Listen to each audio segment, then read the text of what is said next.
আলাইকুম। Legal study aid কর্তৃক land management professional কোর্সের সপ্তম ব্যাচের ওরিয়েন্টেশন ক্লাসে আপনাদের সবাইকে স্বাগতম জানাচ্ছি। আমি অ্যাডভোকেট মুস্তাক আহমেদ, জেলা ও দায়রা জজ আদালত, ঢাকা। প্রথমত আমি আপনাদেরকে আসলে আমার পরিচয় তো দিয়েই দিলাম। তো আপনারা সবাই খুবই সংক্ষিপ্ত পরিসরে কে কোথা থেকে জয়েন করছেন একটু কাইন্ডলি আমাদেরকে জানাবেন। তারপর ইনশাল্লাহ ক্লাস শুরু হবে। আর যারা কিনা অন্য নাম ইউজ করছেন, আমি আসলে আপনারা যদি প্রপার নামটা এখানে হাইলাইট না করেন তাহলে আসলে বুঝতে পারবো না পরবর্তী ক্লাসগুলোতে আসলে। এই জন্য আপনারা চেষ্টা করবেন যে আপনাদের যেটা সঠিক নাম সেই নামগুলো, অর্থাৎ ছদ্ম নাম ব্যবহার না করে আর কি, এটা আর কি। তো একটু কাইন্ডলি প্রথমত আপনি ওই যে এইচটিটিপি, আমি জানি না ভাইয়াটার নাম কি, আপনি কাইন্ডলি আপনার নাম পরিচয়টা দিয়ে একটু জানাবেন আমাদের সবাইকে, প্লিজ। জি, শুনতে পাচ্ছেন? ওকে। তো যদি আপনি শুনতে পারেন পরবর্তীতে ইনশাল্লাহ আপনি কথা বলবেন। বিদ্যুৎ দাস কোথা থেকে বলছেন ভাই, আপনার পরিচয়টা জানাবেন। জি স্যার, আমি বিদ্যুৎ দাস, জি, নারায়ণগঞ্জ জজ কোর্টের আইনজীবী sir, home district Narayanganj. Thank you so much, thank you. তারপরে সামদানি ভাই, সামদানি ভাই আপনার পরিচয়টা জানাবেন। আসসালামু আলাইকুম। আমি ওয়ালাইকুম জি আসসালাম। এম সামদানি, জি। ঢাকা থেকে বলছি। জি।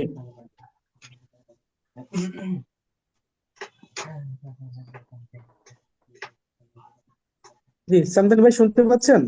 জি জি। জি, আপনার পরিচয়টা একটু জানাবেন, কোথা থেকে বলছেন, আমি আমি ক্লিয়ারলি জি এম শুনতে পারি নাই। আমি জি এম সামদানি, ঢাকা থেকে বলছি। আচ্ছা, এক মিনিট, আমি একটু ইন্টারাপ্ট করি যে আমার দিক থেকে আপনাদেরকে কোনো নেটওয়ার্ক প্রবলেম ইস্যু হচ্ছে কিনা একটু কাইন্ডলি জানাবেন। আমার দিক না থেকে স্যার। আপনাদের কোনো, আমার না দিক স্যার। থেকে আপনাদের নেটওয়ার্ক প্রবলেম ইস্যু হচ্ছে? জি না স্যার। জি না স্যার, আমি শুনতে পাচ্ছি স্যার।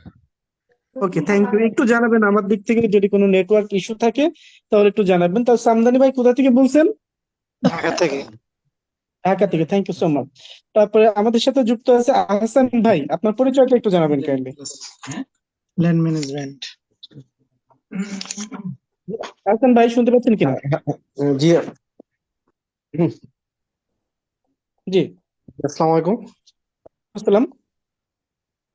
জি, আমি আহসান জামান। আমি ল পাস করেছি প্রাইমারি ইউনিভার্সিটি থেকে। জি। আমি আপাতত কোর্ট প্র্যাকটিস করছি, এখনো আমার লাইসেন্স হয়নি। আচ্ছা। জি, থ্যাংক ইউ সো মাচ। তারপর আমাদের সাথে যুক্ত আছে জয়নাব। জয়নাব ভাই, আপনার পরিচয়টা একটু জানাবেন কাইন্ডলি। জয়নাব ভাই। আসসালামু আলাইকুম, আমি জাইনাব, আমি কক্সবাজার থেকে বলছি। আচ্ছা, থ্যাংক ইউ সো মাচ। কেউ যদি অ্যাডভোকেট থাকেন তাহলে মেনশন করে দিবেন, আইন স্টুডেন্ট বা অ্যাডভোকেট। তো তারপরে হচ্ছে আমাদের সাথে যুক্ত আছে পলাশ র্যাপটন ভাই। আপনার আপনার একটু সংক্ষেপে আপনার ইয়েটা বলবেন প্লিজ। জয়নাব ভাই শুনতে পাচ্ছেন কিনা? আমি সাতক্ষীরা সরি, শ্যামনগর পলাশ থেকে। ভাই। পলাশ ভাই, হ্যাঁ পলাশ ভাই, সরি, জয়নাবের সাথে হ্যাঁ, কথা হচ্ছে, পলাশ ভাই। জি। আমি প্রপ্তান সাতক্ষীরা থেকে বলছি। Thank you so much, thank you. আমাদের সাথে যুক্ত আছে শরীফ নূর। শরীফ নূর ভাই। জি স্যার, জি। আমি হচ্ছে শরীফুল আহমেদ। আমি একটা বেসরকারি ব্যাংকের উপশাখা ইনচার্জ হিসেবে আছি আর কি। আচ্ছা, থ্যাংক ইউ সো মাচ। আমাদের সাথে যুক্ত আছে জাহিন ইসলাম ভাই। জাহিন ইসলাম শুনতে পাচ্ছেন কিনা? আসসালামু আলাইকুম ভাই। ওয়ালাইকুম আসসালাম। জি। আমি জাহিন, আমি উত্তর ইউনিভার্সিটি পড়েছি। জি। ভাই আমি এবার কোর্ট প্র্যাকটিস করতেছি। আচ্ছা, জি ভাই। Thank you so much. মাশাল্লাহ, সবার সাথে মোটামুটি কথা হয়ে গেল, ইনশাল্লাহ আশা করি সামনে আরো কথা হবে। তো ফার্স্ট অফ অল আমরা আসলে, আমি প্রত্যেকটা ক্লাসেই, মানে প্রত্যেকটা ব্যাচে প্রথম ক্লাসে একটু কথা বলি, কারণ একটু ফোকাস করার দরকার আছে কেন আপনারা আসছেন, ল্যান্ড আপনাদের কেন শিখতে হবে, জাস্ট প্রথম ক্লাসে একটু কথা বলবো। আর আমি ক্লাসে আসলে আমি খুব বেশি কথা বলতে পছন্দ করি না, কারণ আমি চাই যে আপনারা লার্নিংটা নেন এখানে। আমরা একটু কথা কম বলবো, পড়াশোনাটা একটু বেশি ফোকাস দেবো ইনশাল্লাহ। যেহেতু আজকে প্রথম ক্লাস, সেহেতু আমরা একটু জাস্ট আমাদের লয়ের আমাদের কোর্সের বিষয়গুলো আপনাদের জাস্ট একটু প্রেজেন্টেশন দিব, দ্যাটস ইট। তারপরে আমরা ইনশাল্লাহ মূল ক্লাসে ঢুকে যাব আর কি। তো প্রথমত যে বিষয়টা আমরা আমরা আপনারা নিশ্চয়ই অবগত আছেন সবাই, কোড প্র্যাকটিস বলেন আর ইন্ডিভিজুয়ালি আপনারা যাই বলেন না কেন, ল্যান্ডের বিষয়টা আসলে আমাদের জন্য খুব গুরুত্বপূর্ণ বিষয়। তো এই ল্যান্ডের বিষয়টা না জানলে আমরা আমাদের লাইফের প্রত্যেকটা সেক্টরে আমরা আসলে কি আহ বিভিন্নভাবে হ্যারাসমেন্টের শিকার হই। অর্থাৎ এই বিষয়গুলো মাথায় রেখে লিগ্যাল স্টাডি 8 আপনাদের জন্য যে মডিউলটা আপনাদের অফার করছেন, এই মডিউলের মাধ্যমে ইনশাল্লাহ এই কোর্সের মাধ্যমে আমি বিলিভ করি, শুধু আমি না, যারা এখান থেকে কোর্স করেছে ইতিমধ্যে 6টা ব্যাচ ইনশাল্লাহ আলহামদুলিল্লাহ শেষ হয়ে গেছে, সবাই বেশ বেনিফিটেড হয়েছে। তো আপনারাও ইনশাল্লাহ হবেন। আমি একটু জাস্ট মডিউলটা আপনাদেরকে একটু শেয়ার করব। আমি চেষ্টা করেছি যে একটা পূর্ণাঙ্গ মডিউল দিয়ে আপনাদেরকে জাস্ট ল্যান্ডের যে বিষয়গুলো টু জেড আপনাদের ইনক্লুডিং করে আপনাদের যারা প্র্যাকটিস করবেন, not only practice but also যারা পার্সোনাল ইস্যু নিয়ে কাজ করবেন, ফ্যামিলি ম্যাটার্স বা কাউন্সিলিং করার জন্য, আপনাদের ওভারঅল মিলে আই হোপ দ্যাট এই কোর্সের মাধ্যমে আপনাদের এক্সপেকটেশন ফুলফিল হবে, আমি এটা বিশ্বাস করি। বাট আপনাদের যেটা মেন যেটা থাকবে, কিপ পেশেন্স। আমি এটাই শুধু বলবো, কিপ পেশেন্স। আর একটা দুইটা ক্লাস করলে ইনশাল্লাহ আপনারা বুঝতে পারবেন যে আপনারা সঠিক জায়গায় এসেছেন কিনা, এটা আপনারা নিশ্চিত বুঝতে পারবেন। এটা আমার প্রাইমারি কথা ছিল। আচ্ছা, আরেকটা ভাইয়া যেটা হচ্ছে যে নাম দেন নাই, ছদ্মনাম, উনি মানে কিছু বলতে চাচ্ছেন মনে হয়, একটু বলেন ভাইয়া কি বলবেন। আসলে আপনার নামটা আসসালামু দিলে ভালো আলাইকুম। হবে। ওয়ালাইকুম আসসালাম। জি আসসালামু আলাইকুম, আমার নাম আমি সৈয়দ মনিরুল ইসলাম রায়হান, রাহেন অ্যাডভোকেট, ভাই। ঢাকা জজ কোর্ট। কিন্তু যে আমার নামটা কি নামে আছে আমি বলতে পারবো না, তবে আমি অন্য কোনো ফ্রেন্ড থেকে চেঞ্জ করে নিবো, কারণ আমি একটু বুঝি কম স্যার এই বিষয়ে। অনলাইন সময় জি, আমি জ্ঞাত কম আসছি স্যার। আচ্ছা, ইনশাল্লাহ আপনাদের আপনাদের এখানে যা পরিচালক মহোদয় আছে, সম্মানিত মামুন, উনি আপনাদেরকে হয়তো বা গাইডলাইন দেবে, উনি খুব এক্সপার্ট, ইনশাল্লাহ আপনাদেরকে হেল্প করবে। আপনাদের এনিহাও যারা জুমের যে প্রবলেম গুলো আপনারা সলভ মানে ইস্যু আছে আপনাদেরকে, ইনশাল্লাহ আপনাদের পরিচালক মহোদয়ের কাছে বলবেন, ওনারা আপনাদের ডিরেকশন দেবে, আশা করি সলিউশন হয়ে যাবে। ওকে, থ্যাংক ইউ সো মাচ। আর কোনো কথা বলবো না, এখন আমরা মেন ক্লাসে ঢুকবো। ওকে। আর জি স্যার, থ্যাংক ইউ স্যার। আপনাদের, জি, আপনাদের যদি কোনো কথা থাকে সরাসরি আপনারা এই চ্যাট বক্সে আপনারা ফার্স্ট অফ অল আপনারা কথা বলবেন, মানে মেসেজ করবেন, সেটা আমি সিন করার পরে তারপরে আপনাদেরকে ইনশাল্লাহ রিপ্লাই দিব।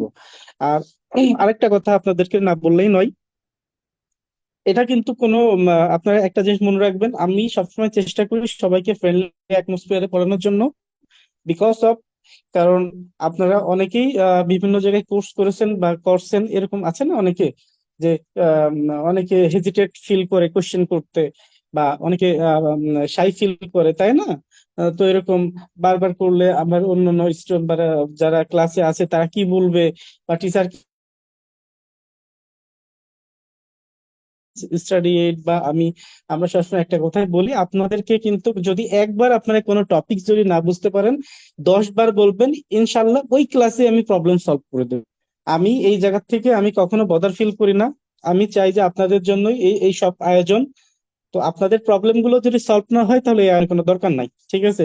সো এই জন্য কারো হেজিটেশন বা কোনো প্যানিক নেওয়ার কোনো কারণ নাই। আপনাদের ইনস্ট্যান্টলি যে প্রবলেম হবে আপনারা আমাকে ইনফর্ম করবেন, ক্লাস রিলেটেড। হ্যাঁ, একটা মেনশন করি, সেটা হচ্ছে ক্লাস রিলেটেড। যদি কোনো কিছু বুঝতে না পারেন অবশ্যই আপনারা আমাকে ইনস্ট্যান্টলি অবশ্যই জানাবেন, আমি ইনশাল্লাহ ফিডব্যাক দিয়ে দেবো।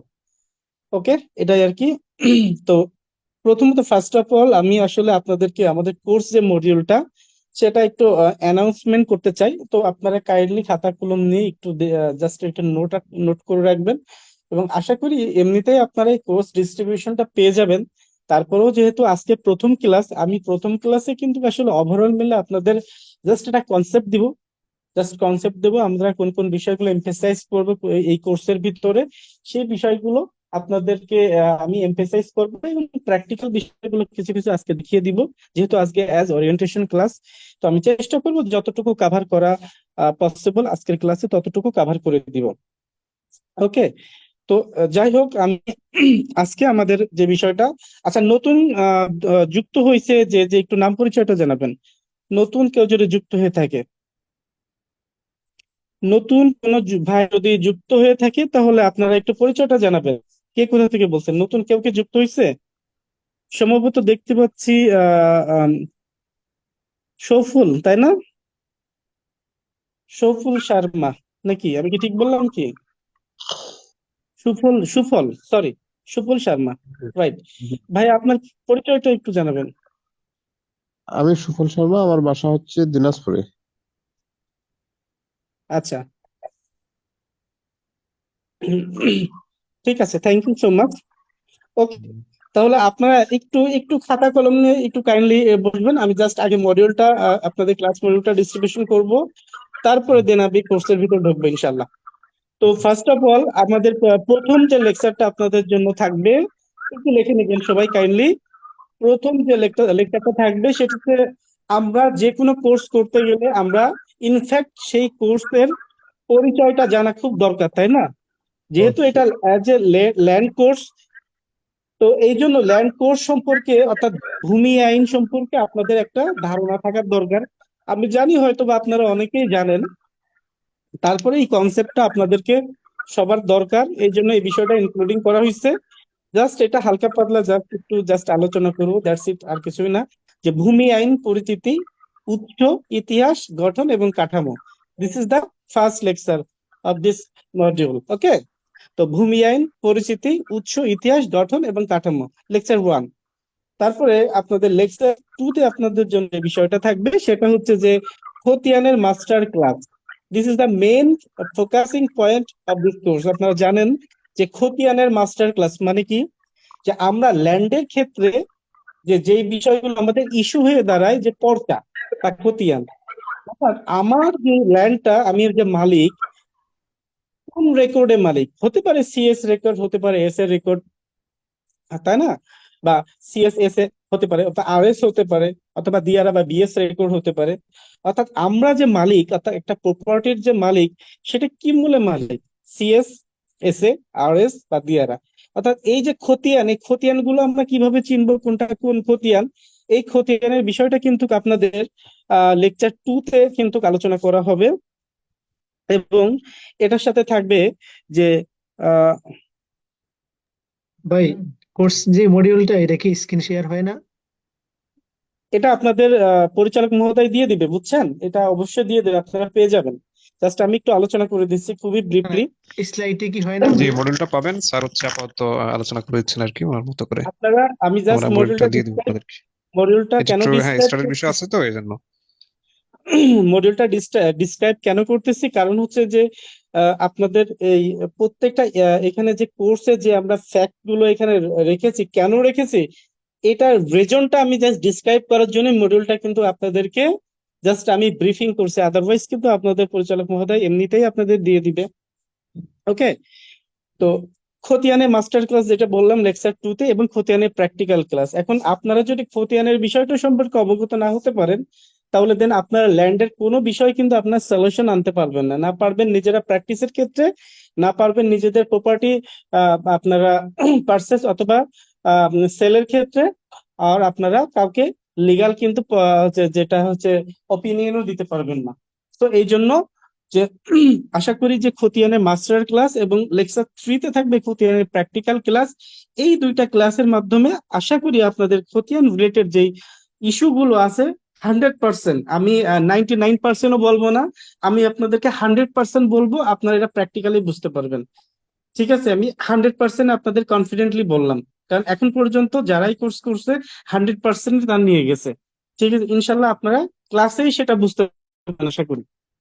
ওকে, তারপরে আমাদের এই কোর্সে অর্থাৎ এই মডিউলে 4 নম্বরে যেটা থাকবে, দলিলের আদ্যপান্ত যে বিষয়সমূহ। আপনারা জানেন যে একটা জমি পারচেস করতে গেলে খতিয়ানের পাশাপাশি আমাদের দলিলটাও জানতে হয়। অর্থাৎ আমরা কোন দলিল মূলে মালিক, সেটা হতে পারে হেবা দলিল, বায়া দলিল, হেবা বিল এওয়াজ দলিল, তাই না, বাইনামা দলিল। তো এই বিষয়গুলো, অনেকগুলো দলিল থাকে, অর্থাৎ সেই দলিলের বিষয়গুলা আমাদেরকে জানতে হবে। সেটা আমরা লেকচার 4 এর মধ্যে জানতে পারবো। শুধু তাই নয়, লেকচার 5 এ আপনাদের জন্য স্পেশাল একটা বিষয় থাকবে, সেটা হচ্ছে যে দলিল কিভাবে লিখবেন আপনারা, সেটা প্র্যাকটিক্যাল বিষয়ের সময় লেকচার 5 এ আমি ইনশাল্লাহ আপনাদেরকে দেখাই দিব। এবং এর সাথে আপনাদের জন্য আরেকটা থাকবে ইউনিক জিনিস, সেটা হচ্ছে আপনারা জানেন প্রত্যেকটা দলিল এবং পর্চার ভিতরে সংক্ষিপ্ত বিষয় থাকে। যেমন মনে করেন মিস্টার রহিম কিং আব্দুস সামাদ, ঠিক আছে? এই যে পিংটা, এই পিং মানে কি? বাবা, অর্থাৎ রহিমের বাবা আব্দুস সামাদ। আবার দেখা যাচ্ছে জহুরা খাতুন জং হাসান আলী, এই জংটা কি? মানে হাজবেন্ড। তো এরকম কিছু কিছু ট্রাম থাকে খতিয়ানের ভিতর এবং দলিলের ভিতরে। এই বিষয়গুলো যদি আপনারা জানতে না পারেন বা শিখতে না পারেন, তাহলে কিন্তু আপনাদের এই আহ আহ ঝামেলা হয়ে যাবে, বুঝছেন? আপনাদের অনেক ঝামেলা হয়ে যাবে। সেই জন্য আমরা লেকচার 5-এ এই বিষয়টা আপনাদের ইনশাল্লাহ ইনক্লুডিং করে দিব। অলরেডি দেখেন আপনাদের ইনবক্সে আপনাদের পরিচালক মহোদয় কিন্তু মডিউলটা কিন্তু সার্ভ করে দিয়েছে, আপনারা দেখতে পারেন। ওকে, দেখেন এবং আমার কথাগুলো শোনেন, তাহলে একটু আপনাদের জন্য ভালো হবে। তারপরে দেন যে লেকচার 6, যে আপনাদের জন্য খুব বেশি ইম্পর্টেন্ট। কেন? যে আপনারা খতিয়ানের প্র্যাকটিক্যাল ক্লাস আপনারা লেকচার 3-তে পাইছেন, এবং খতিয়ানের মাস্টার ক্লাস লেকচার 2-তে, এবং দলিলের ক্লাস পাইছেন 4 এবং 5 নম্বর লেকচারে। ওকে, এখন লিগ্যাল ভেটিং এর ক্লাস কিন্তু 6 এবং 7-এ। হ্যাঁ, লেকচার 6 আছে লিগ্যাল ভেটিং এর মাস্টার ক্লাস, এবং লেকচার 7-এ আপনাদের জন্য থাকবে লিগ্যাল ভেটিং এর প্র্যাকটিক্যাল ক্লাস। এখন আপনাদের কোশ্চেন হতে পারে লিগ্যাল ভেটিংটা কি, তাই না? তো যারা আইনের স্টুডেন্ট আছেন বা যারা অ্যাডভোকেট আছেন, খুব সম্ভবত আপনারা এই বিষয়টা অনেকেই জানেন, বাট যারা জানেন না তাদেরকে ওভারঅল সবার জন্য বলছি যে লিগ্যাল ভেটিংটা হচ্ছে কি, অর্থাৎ আপনি একটা প্রপার্টি পারচেস করবেন, তাই না?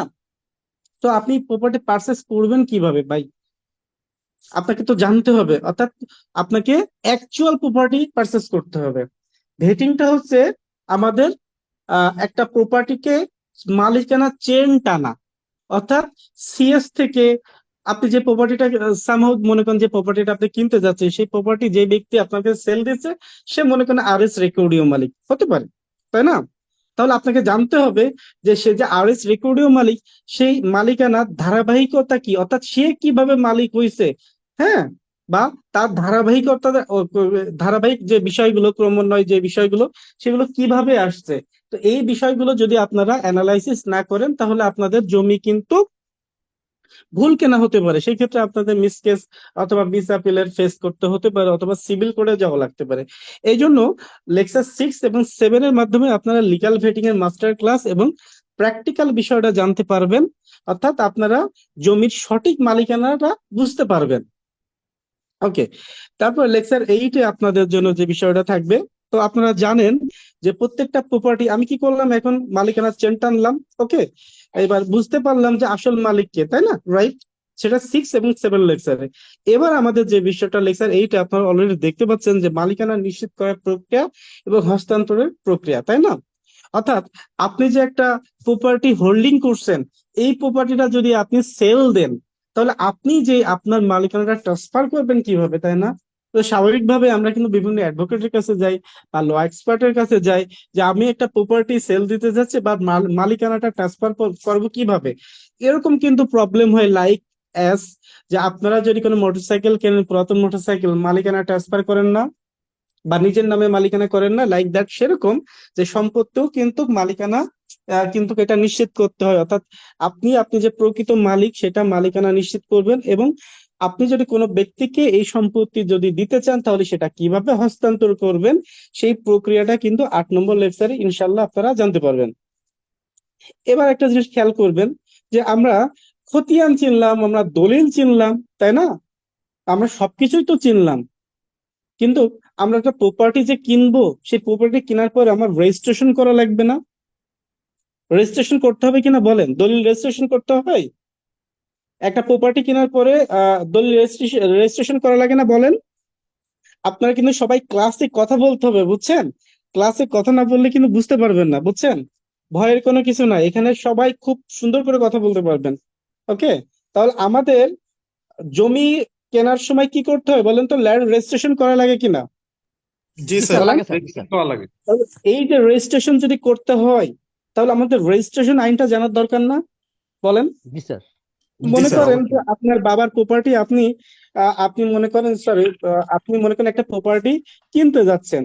তো ডিড রাইটার মনে করেন যে আপনার হাবিজাবি বুঝায় সাব রেজিস্ট্রার অফিসে নিয়ে গেল, নিয়ে যে বললো এই পারপোজ টাকা দেন, ওই পারপোজ টাকা দেন, বা সামহাও অনেক কিছু বুঝাইলো। তো আপনি এই কোর্স কেন করতে আসছেন ভাই? আপনি তো জানতে আসছেন যে আমার প্রপার্টিটা আমি কিভাবে সেল দিব, আমি কিভাবে প্রপার্টি পারচেস করব, আমার জমিটা রেজিস্ট্রেশন করব কিভাবে। এই এই কোর্সটা মানে আসার উদ্দেশ্যই তো কিন্তু এইটা, এগুলো জানা, তাই না? তো আপনাকে কেউ যেন ঠকাইতে না পারে। তো আপনি একটা প্রপার্টি পারচেস করার পরে আপনি যদি রেজিস্ট্রেশন করতে যান, তাহলে রেজিস্ট্রেশন আইনটা কিন্তু খুবই জানা গুরুত্বপূর্ণ একটা বিষয়। এই জন্য লেকচার 9-এ আপনাদের জন্য রেজিস্ট্রেশন আইন এবং কিভাবে একটা প্রপার্টি রেজিস্ট্রেশন করবেন, সেই রেজিস্ট্রেশনের যে প্র্যাকটিক্যাল যে প্রক্রিয়াটা, সেটা লেকচার 9-এ আপনাদের কিন্তু আমি ফোকাস করব। এখন কোশ্চেন হতে পারে, অনেক আইনের স্টুডেন্ট আছে যারা কিনা রেজিস্ট্রেশন আইন পড়ছে জুডিশিয়ারির সময়, স্যার আমি তো পড়ছি, কোনো প্রবলেম নাই, রেজিস্ট্রেশন আইন আমরা পুরোটাই পড়বো না কিন্তু। অর্থাৎ আমাদের ল্যান্ড রেজিস্ট্রেশনের জন্য যেই বিষয়গুলো আমাদের লাগবে, জাস্ট জিস্ট গুলো আপনাদেরকে দেখাবো, যেগুলো না জানলে আপনারা আসলে কি বলবো, লিভস ইন ফুলস প্যারাডাইস, অর্থাৎ বুকার স্বর্গে বসবাস করা অ্যাজ এন ল এক্সপার্ট। ও এই জন্য আপনাদেরকে আমি ওই জিস্ট বিষয়গুলো আপনাদেরকে আমি আলাদাভাবে মেনশন করবো লেকচার 9-এ। ওকে, তারপর আপনাদের জন্য লেকচার 10-এ কি থাকবে, নামজারি এবং অগ্রকরের বিষয়। সো নামজারি বিষয়টা তো আপনারা জানেন, অর্থাৎ মালিকানা যে পরিবর্তন, একটু আগেই বললাম যে লাইক দ্যাট নামজারি, অর্থাৎ কোনো প্রপার্টি যদি রেজিস্ট্রেশন হয়ে যায় তাহলে পূর্বের মালিকানাটা পরিবর্তন করা। এই ক্ষেত্রে ল্যান্ডের ক্ষেত্রে বলা হয় মিউটেশন বা নামজারি। অর্থাৎ আপনারা দেখবেন, খেয়াল করবেন যে ভূমি অফিসে গেলে নামজারি করতে গেলে কি যে হ্যারাসমেন্টের শিকার হয়, তাই না? আমরা বা আপনি বা আমরা যারা সাধারণ মানুষ আছি, হ্যাঁ, যে আমাদের নামজারিটা করব কিভাবে, আমাদের নামজারির নথিটা কোন ফাইলে দিব, কোন ফাইল থেকে কোথায় যাবে, তদন্ত কার কাছে যাবে, হ্যাঁ, তারা আবার কোথায় পাঠাবে, নোটিশ কার কাছে দিবে, সেই নোটিশ আবার এসিল্যান্ডের কাছে যাবে কখন, এসিল্যান্ড আবার কিভাবে ফেরত দেবে, কিভাবে মঞ্জুর হবে, কিভাবে বাতিল হবে, এই বিষয়গুলো কিন্তু আসলে আমরা অনেক সময় বুঝি না, কি করি, দালাল ধরি, তাই না? দালাল ধরি, সে দালালরা আমাদের কাছে কিন্তু অনেক টাকা পয়সা নিয়ে নেয়, যার কারণে কিন্তু অনেক সময় এই মিউটেশনটাও বাতিল হয়ে যায় এবং আমাদের টাকাগুলোও কিন্তু শেষ হয়ে যায়। এই জন্য এই জায়গাটা আপনারা যারা এখানে আছেন, তারা আপনাদের নিজেদের প্রপার্টিটা নিজেরাই যে কিভাবে মিউটেশন করতে পারবেন, সেটার প্রসিজিওর কিন্তু লেকচার 10-এ আপনারা জানতে পারবেন। এবং এর সাথে আপনারা জানেন অগ্রক্রয় অর্থাৎ প্রিয়মশনের যে বিষয়টা খুব খুব ইম্পর্টেন্ট। আমি আপনাদের এই কোর্সের ভিতরে কোনো বিষয়ে গ্যাপ রাখি নাই, ঠিক আছে, চেষ্টা করেছি আপনাদের সবগুলো ইনক্লুডিং করার জন্য। যে অগ্রক্রয়ের যে বিষয়টা আপনারা জানেন, সেটা হচ্ছে যে অগ্রক্রয় মানে right to buy before the third party. এটা আমার কিন্তু বানানো বিষয়, অর্থাৎ আমি নিজে এটা ডেফিনেশনটা আমি ক্রিয়েট করছি, কারণ আমি কোনো বই আসলে অ্যাকচুয়ালি ফলো করি না। তো এটা আমি নিজের মতো করে কেন বলি, আমি বইয়ের ভাষায় যদি বলতাম তাহলে আপনাদেরকে আইডেন্টিফাই করা বা বোঝার ক্ষেত্রে অনেক স্টুডেন্টের অনেক কঠিন কিন্তু হয় অনেক সময়, তাই না?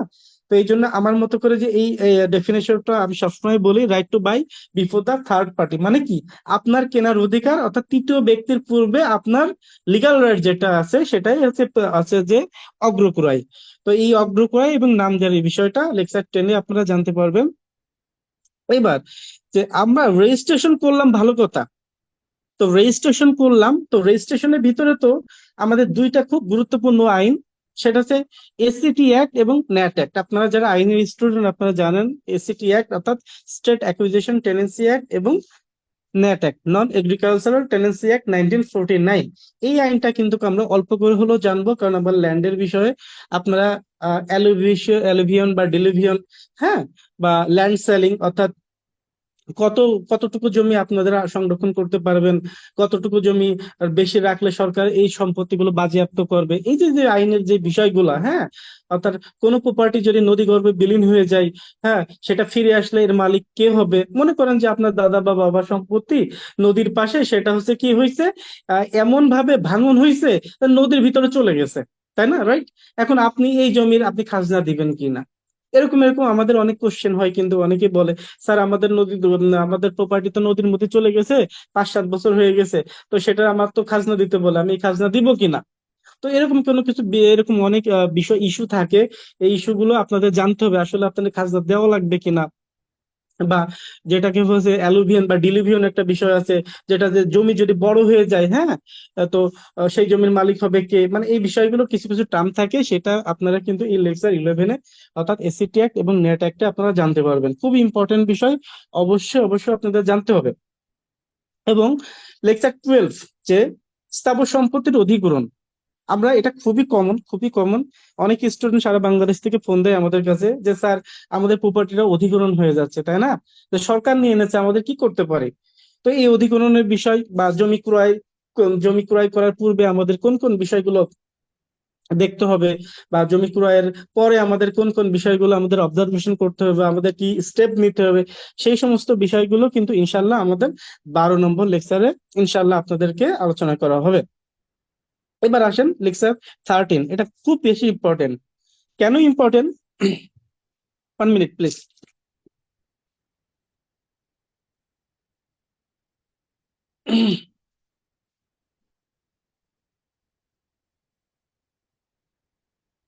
ওকে,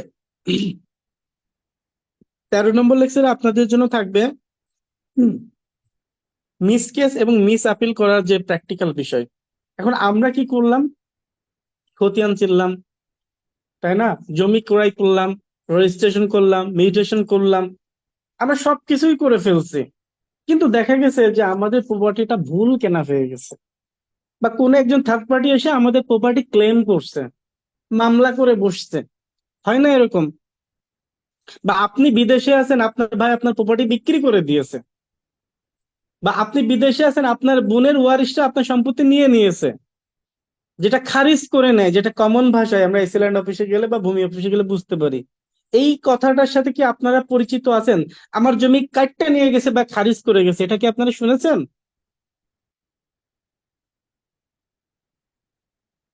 শুনতে পাচ্ছেন আমাকে সবাই? যে আমার প্রপার্টিটা, জি। কেউ কি এভাবে শুনছেন যে আমার জমি অন্য একজন খারিজ করে নিয়ে গেছে? এরকম কথা কি শুনছেন? অর্থাৎ আমার সম্পত্তি সামহাও কেউ একজন নিয়ে চলে গেছে, বা আমার অবর্তমানে সে কি করছে? জি স্যার, এরকম প্রায় শোনা গেছে স্যার। হ্যাঁ, প্রায় শোনা গেছে। একটু ক্লাসে বলেন না, মনে হবে আপনারা সবাই ঘুমাই গেছেন। কারণ একজন টিচারের ক্লাস করাতে কিন্তু অনেক টাফ, যদি আপনারা চুপ মেরে থাকেন। কথা বলতে তো কষ্ট লাগে, তাই না? তা আপনারা যদি রেসপন্স করেন তাহলে হবে কি, এই কষ্টগুলো কিন্তু ডেমোলিশ হয়ে যায়, রাইট? সো আপনাদের কিন্তু কথা বলতে হবে, ওকে? তো যেটা বলছিলাম, তো দেখা যাচ্ছে আমাদের প্রপার্টি গুলো কি হয়ে গেল, যে ভুল কেন হয়েছে, বা আমাদের একজন খারিজ করে নিয়ে গেছে।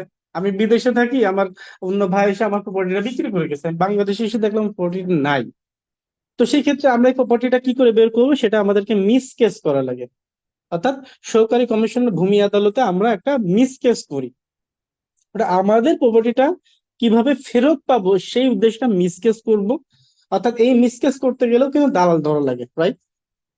তা মিস কেসের নথি তৈরি করা কিন্তু খুব গুরুত্বপূর্ণ একটা বিষয়।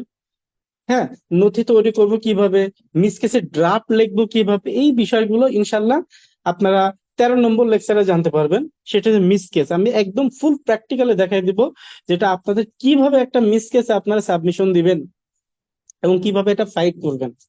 হ্যাঁ, এটা আপনারা একদম প্র্যাকটিক্যালি দেখাই দেবো লেকচার 13-এ। এবং যদি কোনো ব্যক্তি দেখা যায় মিস কেসে, যে যদি তার বিরুদ্ধে অর্ডার যায়, হয় না এরকম? প্রত্যেকটা মামলায় কিন্তু পক্ষে এবং বিপক্ষে রায় যায়, রাইট?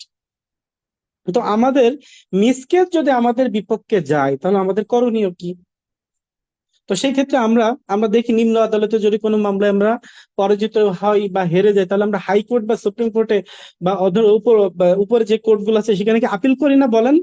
করি জি কিনা? স্যার, আপিল তো করি এই ভাই। মিস কেসের ক্ষেত্রেও কিন্তু আমাদের যদি মিস কেসে যদি আমরা কোনো রেমেডি না পাই, তাহলে সেই ক্ষেত্রে আমরা কিন্তু মিস আপিল করব। ঠিক আছে, দেখেন এটা কিন্তু মানে ল্যান্ডের বিষয়গুলো দেখছেন কত সুন্দর। মিস কেসের পরে যদি আপনারা যদি রেমেডি না পান, মিস আপিল করবেন। এই মিস আপিলটা কোথায় করবেন? এটা করবেন এডিসি রেভিনিউ কোর্টে, কিন্তু এটা করবেন রাজস্ব আদালত, এডিসি রেভিনিউ কোর্টে রাজস্ব আদালত। তো ওখানে যে আইসিটি, শিক্ষা ও আইসিটি আছে, ওখানে কিন্তু আপিল করা লাগে। তো এই আপিলটা কিভাবে ড্রাফটটা করবেন, কিভাবে এই আপিলের আপনার নথিটা কিভাবে ক্রিয়েট করবেন, ঠিক আছে, আপিলের জেনোলজি কিভাবে টানবেন, এই সমস্ত বিষয়টাও কিন্তু মিস কেসের সাথে মিস আপিল অর্থাৎ 13 নম্বর লেকচারে ইনশাল্লাহ আমি আপনাদের আলোচনা করে দেবো। এবং এই ক্লাসগুলো কিন্তু খুব একটু মোটামুটি বড় ক্লাস হবে, 1.5 ঘন্টা বা 1 ঘন্টা ক্লাস তো অবশ্যই হবে, এবং কোনো কোনো ক্লাস কিন্তু 2 ঘন্টা হয়ে যাবে। সো এটা আপনাদের একটু ধৈর্য ধরে থাকতে হবে এবং ক্লাস করতে হবে, দ্যাটস ইট। এবং 14 নম্বর যে লেকচারে আপনাদের যে বিষয়টা থাকবে জমি জমা সম্পর্কিত যে প্রয়োজনীয় যে আলোচনা। এখন এই যে 13 পর্যন্ত যে আমরা ক্লাস করলাম, তারপরে দেখবেন আপনাদের ভিতর থেকে কিন্তু অনেক ল্যান্ড রিলেটেড প্রবলেম ইস্যু আসবে। দেখবেন যে আমার বাবার প্রপার্টি আমার চাচা নিয়ে গেছে, আমার চাচার প্রপার্টি এটা নিয়ে গেছে, ওটা নিয়ে গেছে, বা আপনাদের ভিতর থেকে দেখবেন অনেক কোয়েশ্চেন অ্যারাইজ হবে। তো সেই অ্যারাইজের যে বিষয়গুলো থাকবে সেটা কিন্তু আমরা যে 14 এবং 15 নম্বর ক্লাস, অর্থাৎ 14 নম্বর ক্লাসে কি আছে, জমি জমা সম্পর্কিত অতি প্রয়োজনীয় বিবিধ আলোচনা। এই ক্লাসে তো আমি ল্যান্ড রিলেটেড যে বিষয়গুলো আছে, এক্সট্রা যে বিষয়গুলো আপনাদেরকে অবশ্যই আমি নোট করিয়ে দিব, এবং আপনাদের মোটামুটি এখান থেকে যত সাপোর্ট দেওয়া লাগে ইনশাল্লাহ আমরা দিব আপনাদেরকে। এবং ফাইনালি আপনাদের জন্য যে লাস্ট ক্লাস যেটা থাকবে সেটা হচ্ছে সলভ ক্লাস।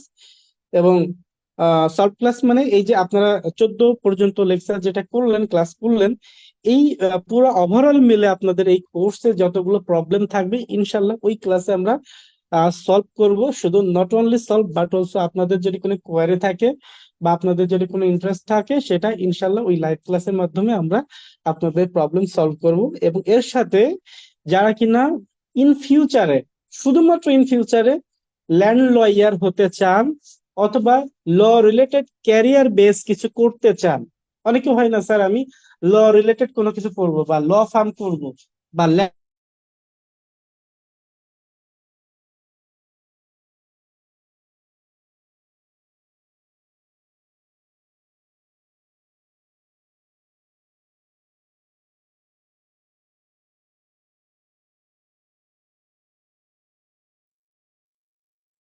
স্যার কথা শোনা যাচ্ছে না স্যার। স্যার শুনতে পাচ্ছি না স্যার।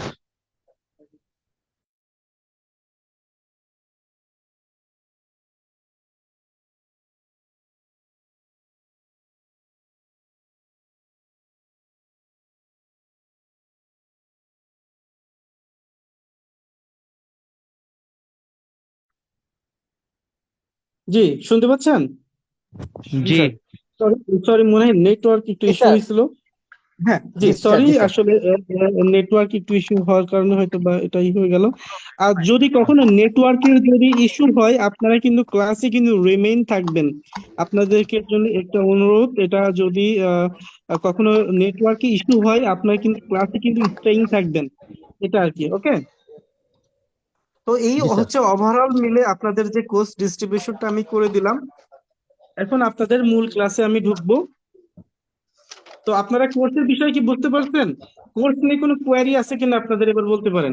তারপরে যদি কোয়ারি জি না না স্যার। থাকে আমি আজকের যে ক্লাসে এটা আমি আপনাদেরকে কনসেপ্ট, সামান্য পরিমাণে কিছু কনসেপ্ট দেবো। আর আপনাদের আসল যে ক্লাসটা হবে সেটা হচ্ছে, এটা তো ওরিয়েন্টেশন ক্লাস, ওরিয়েন্টেশন ক্লাসের মূল যেটা সেটা আমি অলওয়েজ কিন্তু ফোকাস দিই, ঠিক আছে?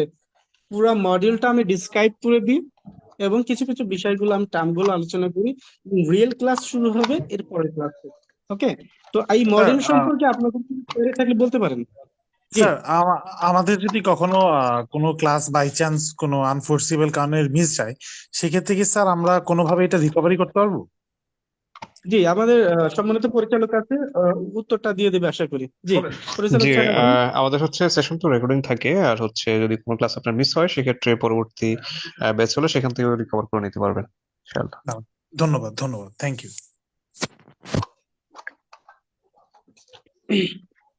ওকে, তো এখন আপনারা কি স্লাইডটা দেখতে পাচ্ছেন? আমি যে শেয়ার করেছি আপনারা দেখতে পাচ্ছেন? জি স্যার, দেখা যাচ্ছে। তো আমাদের দেখেন এখানে ছোট্ট করে একটা ইনপুট দেওয়া আছে, জমি নিয়ে বিরোধের জোরে ছেলেদের হাতে বাবা খুন। জাস্ট এগুলো পড়ার কোনো বিষয় না, জাস্ট আমি আপনাদেরকে জাস্ট একটু বলতে যাচ্ছি আর কি। এই ল্যান্ড রিলেটেড একজন কোশ্চেন করছে, ভাই ল্যান্ড রিলেটেড আরজি কিভাবে লিখতে হয়। একজন কোশ্চেন করছে ল্যান্ড রিলেটেড আরজি কিভাবে লিখতে হয়, এটার কোনো ক্লাস কি নাই? তো ল্যান্ড রিলেটেড কোনো আরজি কিভাবে লিখতে হয় এটা আপনাদের তো আমি একটু আগে মনে হয় বলেছি। সো ল্যান্ড রিলেটেড আরজিটাই আপনাদেরকে 13 নম্বর লেকচার, এটা আমি কিন্তু বলেছি, আপনি মনে হয় সম্ভবত খেয়াল করেন নাই। ঠিক আছে, এটা আপনাদের অবশ্যই প্র্যাকটিক্যাল দেখাবো। হ্যাঁ, অবশ্যই লেকচার 13-তে এটা আমরা আলোচনা করব। ওকে, থ্যাংক ইউ সো মাচ। তো এই আর কি। এখন আপনাদেরকে দু একটা কোশ্চেন আমি করি, হ্যাঁ, জাস্ট দু একটা কোশ্চেন। এইগুলো আপনারা শীট পাইলে পড়ে নেবেন, আমি অ্যানালিটিক বিষয়গুলো পড়াবো না। তো আমি শুধু আপনাদেরকে জানতে চাই, সম্পত্তি কয় প্রকার বলেন তো, কে বলবে? 2 প্রকার, স্থাবর অস্থাবর। তাই সবাই কি একমত? সম্পত্তি জি কি স্যার, আসলে দুই জি স্যার, প্রকার? জি স্যার। জি স্যার। ওকে, আপনারা কিন্তু কেউ ক্লাস থেকে লিভ নেবেন না, হ্যাঁ, কেউ ক্লাস থেকে লিভ নেবেন না, কারণ একটা কোর্স শুরু হলে সেখানে একদম মানে পুরো ক্লাসটা না করলে কিছু শেখা যায় না, বুঝছেন? শেখার ইন্টারেস্ট থাকলে অবশ্যই কিন্তু ক্লাসে থাকতে হবে। তাহলে সম্পত্তি দুই প্রকার, একটা হচ্ছে স্থাবর সম্পত্তি, একটা হচ্ছে অস্থাবর সম্পত্তি। ওকে, তো এখন এখানে কিন্তু যে বিষয়গুলো আমি এখানে আলোচনা করেছি এগুলো আপনারা পড়ে নিবেন, হ্যাঁ, এগুলো কিন্তু পড়ে নিবেন। আরো একটা বিষয় আছে, ভূমি কিন্তু বলতে আমরা দুই প্রকার ভূমিকে বোঝাই, তাই না? একটা হচ্ছে আবাদি ভূমি, একটা হচ্ছে অনাবাদি, তাই না? এখন আবাদি ভূমিটা কি বলেন তো ভাই, কে বলবেন? বলেন তো, আপনারাই বলেন, কৃষি জমি, সমস্যা নেই, বলেন। কৃষি জমি। আবাদি জমি যেটা চাষাবাদের উপযোগ্য, তাই না? জি স্যার, জমি যেটা কি চাষাবাদের উপযুক্ত না, রাইট? ঠিক আছে তো?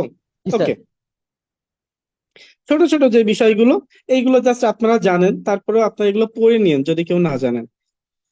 তো এখন যে বিষয়গুলো দেখেন, এখানে আমি কয়েকটা বিষয় আলোচনা করেছি, কিন্তু এইগুলো আপনারা পড়ে নেবেন বিশাল, বিকজ আমি এখন প্র্যাকটিক্যাল বিষয়ে যাব।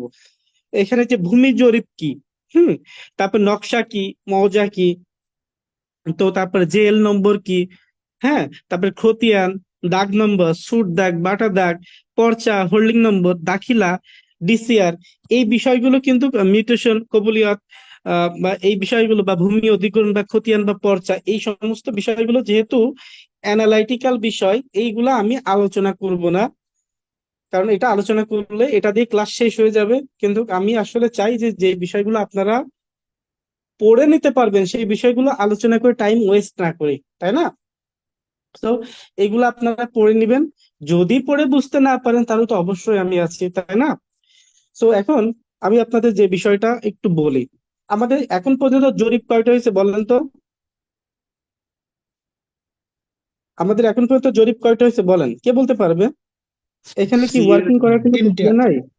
তিনটা তিনটা। স্যার, সিএস আর এস এখানে এস এ। আচ্ছা, একটা মিনিট আপনারা একটু থাকবেন, জাস্ট আমি একটু শেয়ার করি যেটা যেখানে আর কি আপনাদের ইয়ে করতে পারবো। ওকে,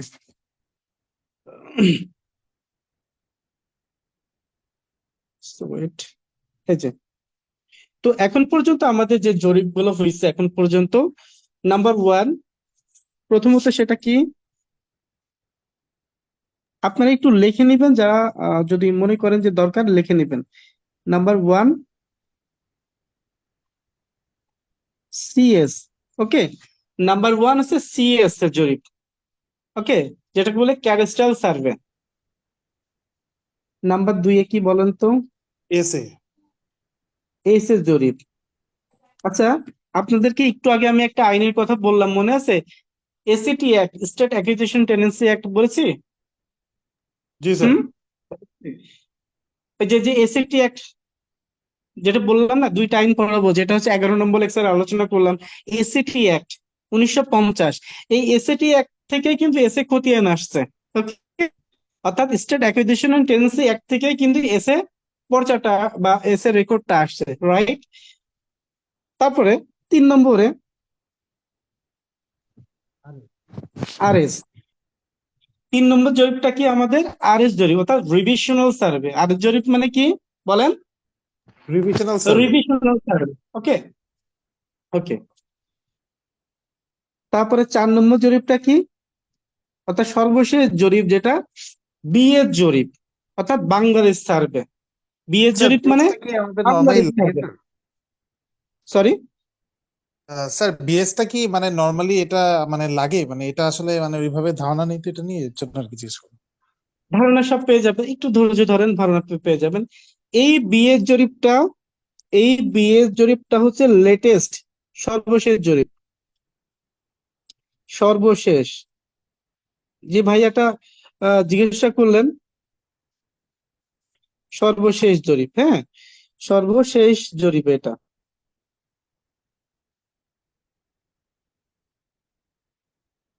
সর্বশেষ। এখন মনে করেন, একটু খেয়াল করবেন তাহলে বুঝতে পারবেন। কোন একজন ব্যক্তি মনে করেন এস এর রেকর্ডীয় মালিক, ঠিক আছে, সরি সিএস রেকর্ডীয় মালিক, তো তার কাছ থেকে আরেক ব্যক্তি এস এর রেকর্ডীয় মালিক হয়েছে, ঠিক আছে। এখন এই যে মনে করেন সিএস যে মূলে মালিক, সিএস জরিপটা যখন হয়, এই সিএস জরিপটা কিন্তু বাংলাদেশের সর্বপ্রথম এবং প্রাচীন জরিপ, ওকে, যেটাকে বলে ক্যাডাস্ট্রাল সার্ভে। তো এই যে জরিপটা যখন হয়, এই সিএস জরিপ হওয়ার পরে দেখেন, এই সিএস জরিপটা কিন্তু অনেক ভালো জরিপ ছিল, আপনারা জানেন কিনা, এটা কিন্তু অনেক ভালো জরিপ ছিল। এবং এই জরিপের উপর কিন্তু জনসাধারণের কিন্তু খুব গ্রহণযোগ্যতা ছিল। তো এই সিএস জরিপ যখন জরিপটা যখন শেষ হয়ে যায়, এই সিএস জরিপের পরে কিন্তু এসএ জরিপ হয়। খেয়াল করবেন কিন্তু ভালো করে বুঝবেন, এই এসএ জরিপটা যখন হয়, অর্থাৎ 1950 সালের পরে এসএ জরিপটা যখন হয়, এই সময় জমিদারি রাজত্ব ছিল, বুঝছেন, জমিদারি রাজত্ব ছিল, অর্থাৎ জমিদার ডমিনেট করতো। আপনারা বিভিন্ন ইতিহাসের বইতে পড়েন নাই, জমিদাররা প্রজাদের শোষণ করে, হ্যাঁ, ওই যে নীল বিদ্রোহ বা এই টাইপের অনেক কিছু পড়েছেন না ইতিহাসে। তো জমিদাররা কি করতো, প্রজাদের জমিগুলো কেড়ে নিত, বা অল্প কিছু টাকা দিয়ে তারা পুরা জমি একটা কি করতো, নিজেদের কাছে সব পক্ষভুক্ত করে রাখতো, তাই না। তো এই যে জমিদাররা যখন বিলুপ্ত হয়, কোন আইনের মাধ্যমে বিলুপ্ত হয় জমিদার প্রজাস্বত্ব বলতো, এই যে এসিটি 1950 সালের এই জমিদারি আইনের মাধ্যমে কিন্তু জমিদাররা কিন্তু বিলুপ্ত হয়। এই বিলুপ্ত হওয়ার পরে, অর্থাৎ এই যে প্রপার্টি গুলা জমিদাররা দখল করে এতদিন ছিল, এই প্রপার্টি গুলো কিন্তু বিচ্ছিন্ন অবস্থায় পড়ে থাকে। অর্থাৎ এই জমিগুলো কাদের বলে, তো প্রজাদের জমি না, অর্থাৎ প্রজা কিন্তু বেসিক্যালি এই প্রপার্টির মালিক ছিল, কিন্তু এই প্রপার্টি গুলো দখলে ছিল জমিদারদের। অর্থাৎ জমিদারি প্রজাস্বত্ব যখন বিলুপ্ত হয়ে গেল, এই জমিগুলো কিন্তু একেবারে মানে বিচ্ছিন্ন ভাবে যেখানে সেখানে পড়ে থাকা অবস্থায়, একদম নামবিহীন ভাবে পড়ে থাকা অবস্থার মতো এইভাবে ছিল। কিন্তু তখন সরকার কি করলো, সরকার কিন্তু একটা এসএস জরিপ করলো। সেই এসএস জরিপটা ছিল কিন্তু 1956 সাল থেকে শুরু হয় এবং 1965 সালে যে কিন্তু শেষ হয়, ওকে। আমি এর পাশে লিখে দিই নাকি আপনাদের মুখে বলে দিলেই হবে, বলেন তো, লিখে দিব? এটা 1956 থেকে, হ্যাঁ, 1956 থেকে 1965 সালে, ওকে। তো এখন এই এসএস জরিপটা, হ্যাঁ, 1956 থেকে 1965। এখন আপনাদের কাছে আমি একটা কথা বলি, বলেন তো, কোনো একটা জিনিস যদি আপনারা খুব দ্রুত সময়ের মধ্যে শুরু করে শেষ করতে যান, তাহলে সেই জিনিসটা কি স্বাভাবিকভাবে ভুল হয় না, বলেন? ভুল হতে পারে কিনা বলেন? তাহলে কোনো একটা বিষয় যদি খুব দ্রুত আপনি শেষ করতে যান বা শুরু করতে যান, স্বাভাবিকভাবে সেই বিষয়ে একটু ভুল হতে পারে। এসএ জরিপে আসলে প্রচুর ভুল হয়, কারণ এটা শর্ট টাইম পিরিয়ডে শুরু হয় এবং শেষ হয়ে যায়। তো এই যে এসএ জরিপে অনেক ভুল হয়, এই জরিপটা সরকার তখন কি বললো, যে এসএ জরিপের মালিকানা সঠিক নাই, অনেক ভুল ভ্রান্তি আছে, এবং সরকার পরবর্তীতে কিন্তু আরএস জরিপ, অর্থাৎ রিভিশনাল সার্ভে, এর নামটা দেখছেন, রিভিশনাল সার্ভে দেওয়া হয়েছে কেন, অর্থাৎ এসএ তে যেই ভুলগুলো ছিল সেটা রিভাইজ করে আরএস এ আনছে। আপনারা ছোটবেলায় পরীক্ষা দিতে যাওয়ার সময় বলতেন না, একটু পড়াগুলো রিভাইজ করে নি বা উত্তরগুলো রিভাইজ করে নি, মনে আছে কিনা? মানে আমি একটু দেখে নি, তাই তো। তো এসএ জরিপেও যে ভুল ভ্রান্তি গুলো ছিল, সেই ভুল ভ্রান্তি গুলো পরিশোধের জন্য বা এই আরএস জরিপটা হয়। এই জরিপটা কিন্তু একদম খুবই অথেন্টিক জরিপ ছিল, অর্থাৎ ওই সময় জনগণের কাছে খুবই অ্যাকসেপ্টেবল ছিল এই জরিপটা। এবং আরএস জরিপ, এবং এই আরএস জরিপের যেই সার্ভেটা হয়, ওই সময় কিন্তু আরএস জরিপে কোনো মানে ওরকম ভুল ভ্রান্তি হয় না, যেটা জনমনে কিন্তু মানে ব্যাপক একটা সাড়া ফেলে এবং বিশ্বাস হয়। এবং পরবর্তীতে বিএস জরিপ যেটা, সেটা কিন্তু এই 1970 সাল থেকে একদম বর্তমানে আজ অবধি কিন্তু চলে আসছে, এটা বিএস জরিপ। আরেকটা জরিপ মিস গেছে, সেটা আমি লিখে দিই, সেটা অ্যাকচুয়ালি বিএস জরিপই, কিন্তু আমাদের ঢাকা শহরের জন্য একটা জরিপ আমরা ফলো করে থাকি,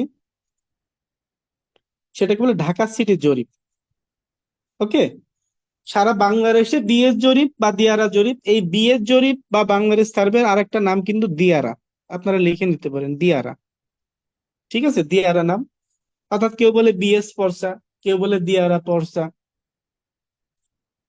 এলাকা ভিত্তিক বিভিন্ন নাম হয়, কিন্তু এই দুইটা হচ্ছে অথেন্টিক নাম, বিএস এবং দিয়ারা।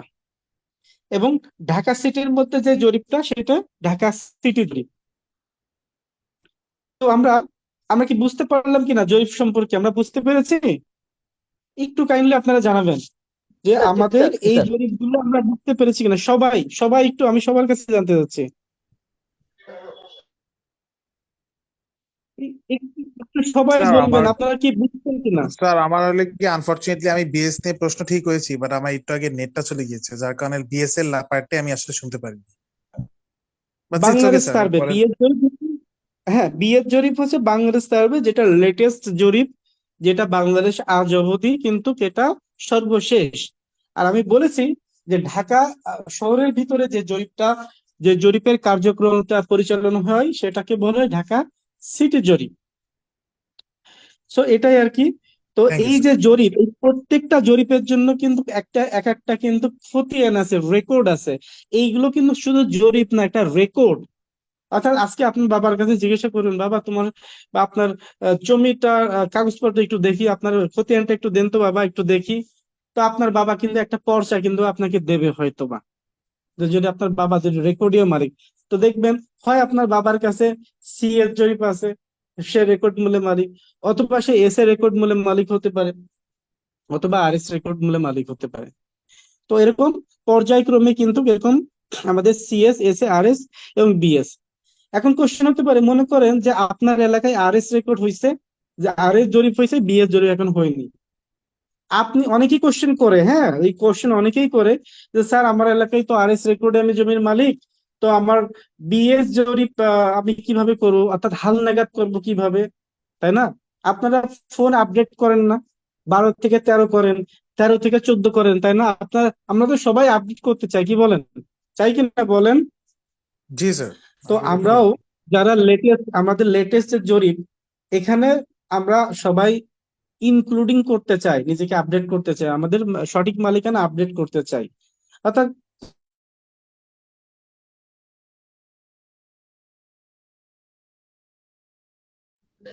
স্যার কথা শোনা যাচ্ছে না, কোনো সাউন্ড নেই, কোনো শব্দ নেই স্যার। একটু ওয়েট করেন। ভাই একটু ধৈর্য ধারণ করতে হবে, হ্যাঁ। স্যার ওখানে মাঝে মাঝে নেটওয়ার্কের সমস্যা হয়। বাংলাদেশের নেটওয়ার্ক ইস্যু ইনফর্ম হবে, করলাম আর কি। একটু অপেক্ষা করেন, দেখবেন এসে পড়বে ইনশাআল্লাহ। জি জি ভাই। মানে আমি ইনফর্ম করলাম যে পাচ্ছি না, সবার পক্ষ থেকে ইনফর্ম করলাম, অন্য কিছু না। নেট হতেই পারে, হওয়াটা স্বাভাবিক। জি ধন্যবাদ।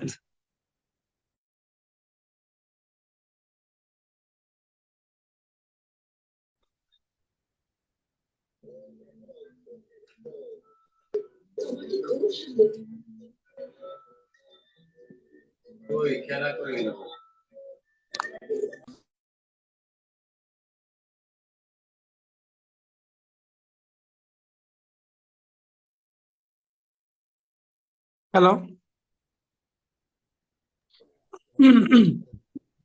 জি শোনা জি যাচ্ছে স্যার। সবাই শুনতে পাচ্ছেন? আপনারা ওয়ান জি স্যার। মিনিট 1 মিনিট ওয়েট করেন, আমি নেটওয়ার্ক ইস্যুটা এখনই প্রবলেম সলভ করে দিচ্ছি, আপনারা জাস্ট 1 মিনিট ওয়েট। ওকে। জি স্যার।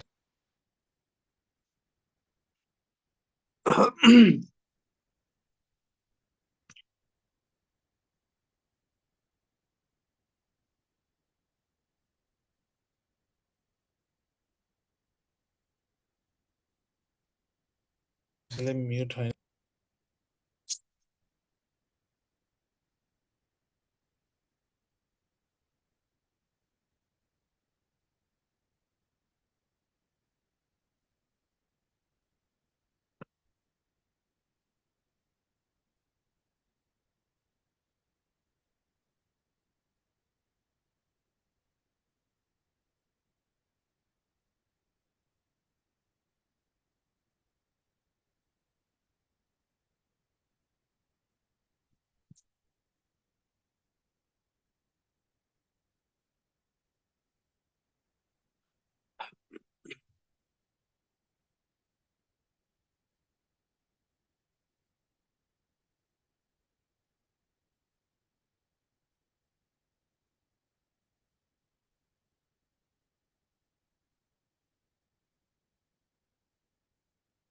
জি, এবার শুনতে পাচ্ছেন আপনারা? দেখেন তো এবার ক্লিয়ার শোনা যায় কিনা। জি স্যার, শোনা জি স্যার, যাচ্ছে। জি স্যার, শোনা যাচ্ছে। হ্যাঁ, মাঝে মাঝে নেটওয়ার্ক ইস্যু হয়, আসলে এটা খুব বেশি ইম্পর্টেন্ট না। আপনারা সংযুক্ত থাকবেন, ইনশাল্লাহ আমি আবার ফিরে আসবো, আশা করি কোনো সমস্যা হবে না। জি, ওয়েট, আমি জাস্ট স্লাইডটা একটু শেয়ার করে দিই আরেকবার।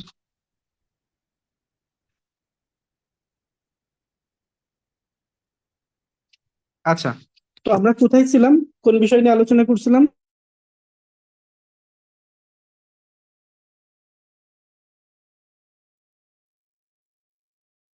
স্যার ভূমি জরিপ।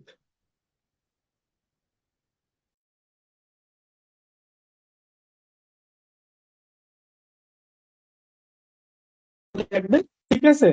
এখন যেটা বলছিলাম, অনেক এলাকায় হয়তোবা বিয়ের জরিপ এখন পর্যন্ত হয় নাই, তাই না? তো আপনি বিয়ের জরিপে কিভাবে মালিক হবেন? কমন কোশ্চেন, সবাই বলে, অনেকেই বলে। আপনার কি আমাকে শুনতে পাচ্ছেন? জি স্যার। জি স্যার। হ্যাঁ, তো এখন এই যে যে জরিপ, একটা জরিপের পরে আরেকটা জরিপ, এই জরিপ কিন্তু সরকার কিন্তু গেজেট প্রকাশ করে, অর্থাৎ সরকার কিন্তু একটা ঘোষণা দেয়। অর্থাৎ আপনার এলাকায় যে আরেক জরিপ মনে করেন এখন আছে, সরকার একটা ঘোষণা দিবে যে এই মাসের এত তারিখ থেকে বিএস কার্যক্রম শুরু হবে। তো আপনারা তখন কি করবেন? আপনাদের তথ্য বা উপাত্ত যেগুলো আছে, আপনাদের এই সমস্ত বিষয়গুলো ওই যারা জরিপ কার্যক্রম করবে তাদেরকে দিবেন, এবং পরবর্তীতে কিন্তু আপনাদের, অর্থাৎ এই বিএসএ কিন্তু হালনাগাদ হয়ে যাবে। এবার ছোট্ট একটা কথা বলি, অনেকেই কোশ্চেন গুলো করে, খুবই ইম্পর্টেন্ট বিষয় আলোচনা করছি। যে মনে করেন আপনি আরএস রেকর্ডীয় মালিক, খুব ভালো করে খেয়াল করবেন। মনে করেন আপনি আরএস রেকর্ডীয় মালিক, তো আপনি আরএস মূলে আপনি আরেকজনকে বিক্রি করলেন একটা প্রপার্টি, 10 শতক জমি। তো বিক্রি করে সে কি করলো? প্ল্যানটা রেজিস্ট্রেশন করলো, রেজিস্ট্রেশন করার পর নাম জারি করলো। কিন্তু এখানে কিন্তু আরএস রেকর্ডই আছে, এখন পর্যন্ত বিএস রেকর্ড হয় নাই। কিন্তু যে ব্যক্তি পারচেস করলো, সে কিন্তু কি করলো? রেজিস্ট্রেশন করলো, মিউটেশন করলো, সে খাজনা দিচ্ছে। এখন আপনি আমাকে বলেন, এখন পর্যন্ত কিন্তু আরএস রেকর্ডই আছে। তাহলে এই যে আরএস রেকর্ডীয়, যে আরএস রেকর্ডের যে পর্চা, যে পারচেস করছে ল্যান্ডটা, তার নাম কি ওই পর্চায় লেখা থাকবে? খুবই সিম্পল কোশ্চেন, কে পারবে বলেন তো? না স্যার, নাম থাকার তো কথা না। আমি একটু সবার মতামত চাচ্ছি আর কি। আহসান ভাই বলেন তো, মনে করেন আপনি আরএস রেকর্ড মূলে আপনি একটা প্রপার্টি কিনছেন, আপনি নাম জারি করছেন, আপনি রেজিস্ট্রেশন করছেন, নাম জারি করছেন, আপনি খাজনা দিচ্ছেন, ডিসিআর টিসিআর কাইটে ফেলছেন, আপনি খাজনা দিচ্ছেন। এখন যে রেকর্ড মূলে আপনি কিনছেন, সেই রেকর্ডে কি আপনার নাম থাকবে পর্চাতে? জি স্যার, থাকবে স্যার। স্যার আমার রেকর্ডে আমার নাম থাকবে। জি স্যার, থাকবে। সরি, আমি প্রশ্নটা ভুল বুঝছিলাম। জি স্যার, থাকবে। সবাই কি বলে থাকবে? আমি বলছি কিন্তু আবার repeat it again that RS record কিন্তু এখন বিএস হয় নাই, আরএস এই কিন্তু আছে। রেকর্ড কিন্তু পরিবর্তন এখন পর্যন্ত হয় নাই ভাই। আপনি আরএস রেকর্ড মূলে কিনছেন, আরএস রেকর্ডেই কিন্তু হচ্ছে যে এখন পর্যন্ত আরএস রেকর্ডই আছে, বিএস রেকর্ড কিন্তু হয় নাই। স্যার সমস্যা তো নাই আমার স্যার, কারণ আপডেট আপডেট তো এখনো যেহেতু হয় নাই ওই ওই এলাকায়, সো প্রবলেম তো হওয়ার কথা না। আমার কোশ্চেনটা আপনি বোঝেন নাই, যেহেতু নতুন রেকর্ড এখন পর্যন্ত যায় নাই, সো পুরাতন রেকর্ডে কি আপনার নাম ওঠানো সম্ভব কিনা? কে বলবে? সম্ভব না, সম্ভব না। সম্ভব না, না। সম্ভব আর না। কে, আর কে?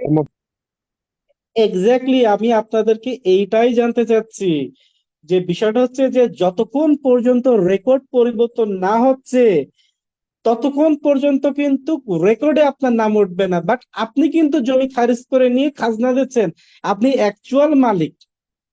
কিন্তু যতক্ষণ না নতুন রেকর্ড আসবে, ওই রেকর্ডে কিন্তু আপনার রিপ্লেসমেন্ট হচ্ছে না। এবার বুঝতে পারছেন? এই কোশ্চেনটা সারা বাংলাদেশ থেকে অনেক স্টুডেন্ট করে। আবার অনেকে ভয় পায় যে আল্লাহ, আমার তো রেকর্ডে নাম ওঠে নাই, তাহলে কি আমি কি মালিক না? আমি কি রেজিস্ট্রেশন করছি, খাজনা দিচ্ছি? তো এইটা নিয়ে ভয়ের কিন্তু কিছু নাই। অর্থাৎ আপনি কিনছেন, আপনার দলিল আছে, আপনি খাজনা দিচ্ছেন, আপনার মালিকানা হোল্ডিং সবই আছে, তাই না? সো এটাই আর কি। তো এটা নিয়ে ভয়ের কোনো কিছু নাই। আপনারা কোশ্চেন করবেন কি, আপনাদের যে কোশ্চেন, সম্ভাব্য কোশ্চেন, সেটারই উত্তর আমি কিন্তু দিয়ে দিচ্ছি, কারণ এগুলা কমন কোশ্চেন অনেকেই করে।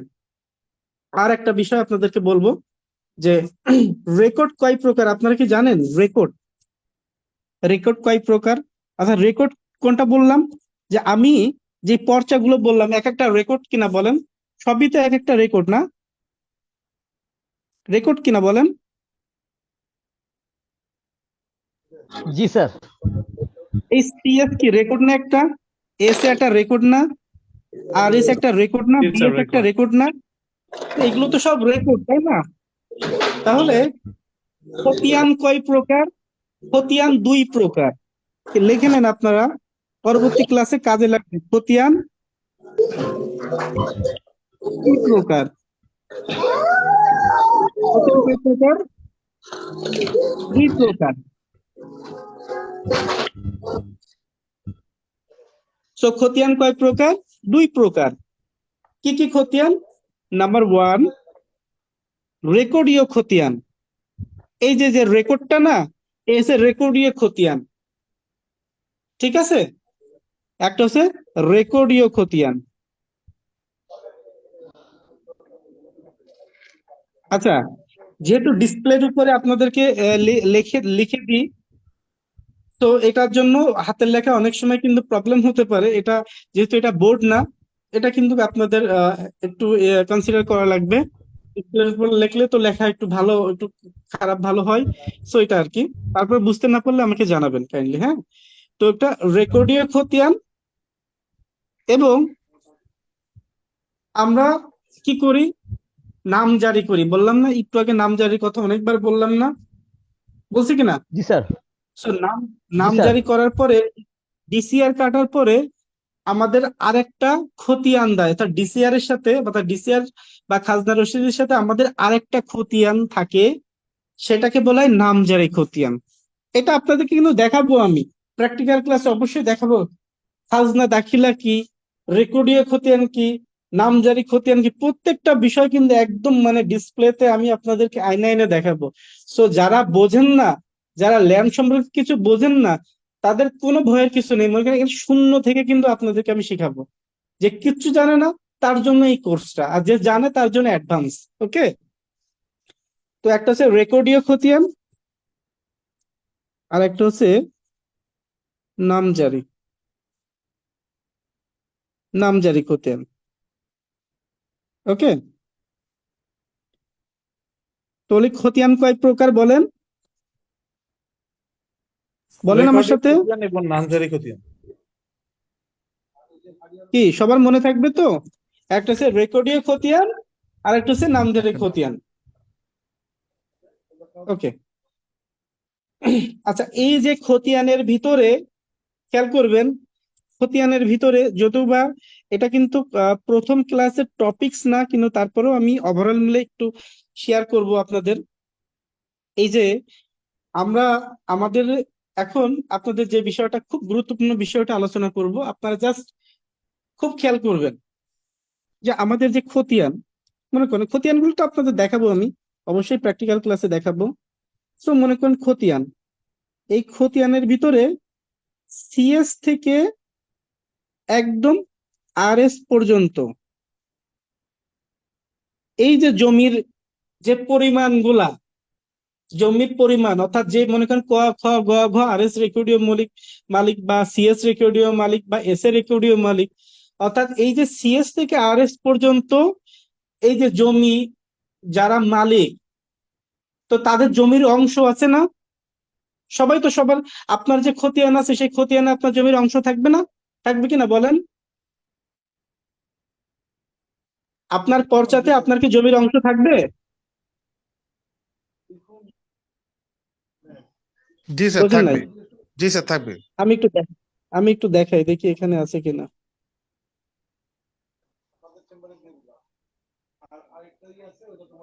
ওয়েট করেন, আমি দেখাচ্ছি আপনাদেরকে এখন, তাহলে একটু ক্লিয়ার হবে। যতটুকু জানি স্যার থাকার কথা। একটু একটু ওয়েট, আমি এক্ষুনি দেখিয়ে দিচ্ছি আপনাদের।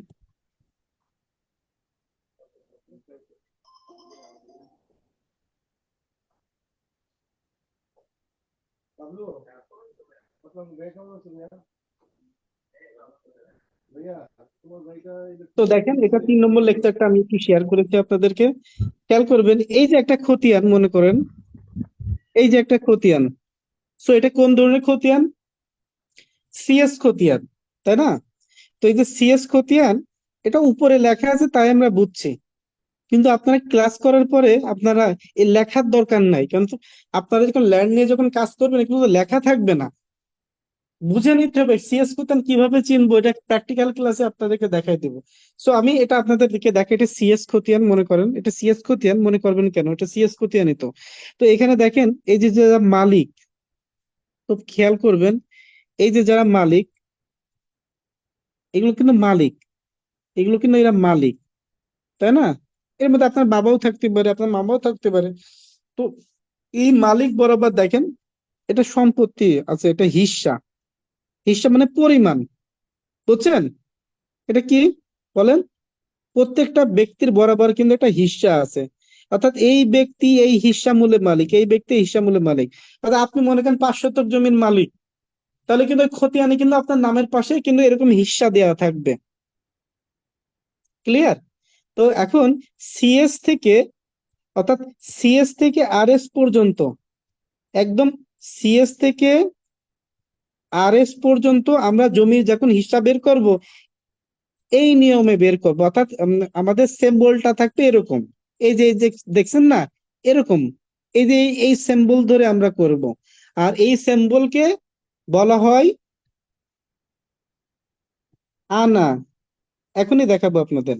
আনা, গন্ডা, কড়া, ক্রান্তি এবং তিল। তো আমরা একটু সবাই বলি, প্রথমত কি বললাম? আনা, বলেন আনা, আমার সাথে একটু বলেন সবাই, বলেন আনা, আনা, বলেন আনা, গন্ডা, গন্ডা, কড়া, করা, করা, তারপরে ক্রান্তি, ক্রান্তি, ক্রান্তি, ক্রান্তি। তারপরে তিল। অর্থাৎ সিএস থেকে আরএস পর্যন্ত আমাদের জমির অংশ যখন বের করব, তখন এই আনা, গন্ডা, কড়া, ক্রান্তি, তিল এই অংশ ধরে আমরা সবার সম্পত্তি বের করব, কে কতটুকু সম্পত্তির মালিক। আর বিএসএ যখন পদ্ধতি, বিএসএ যখন আমরা প্রপার্টি বের করব, হাজার হিসাব পদ্ধতি, হাজার হাজার যে আধুনিক হিসাব পদ্ধতি বলা হয়, হাজার হিসাব বা আধুনিক হিসাব পদ্ধতি। তাহলে সিএস থেকে আরএস পর্যন্ত পুরাতন বা প্রাচীন যে হিসাব পদ্ধতি অনুযায়ী আমরা সম্পত্তির পরিমাণ বের করব, এবং বিএস জরিপে আধুনিক বা হাজার পদ্ধতিতে আমরা অংশ বের করব। এই দুইটা বিষয় ক্লিয়ার হয়েছেন কিনা একটু প্লিজ বলবেন। জি স্যার। সবাই ক্লিয়ার হয়েছেন? জি স্যার।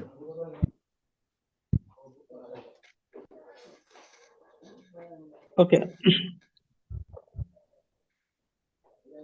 একটু কষ্ট হচ্ছে, একদিনই এত বেশি বিষয় বলছি, একটু কষ্ট হচ্ছে নাকি আপনাদের? না জি স্যার। না স্যার। ঠিক আছে স্যার, থ্যাংক ইউ, কার আপনি কার অনেক কষ্ট ভালো হচ্ছে একটু বলেন তো, কার কার কষ্ট হচ্ছে বলেন তো একটু শুনি।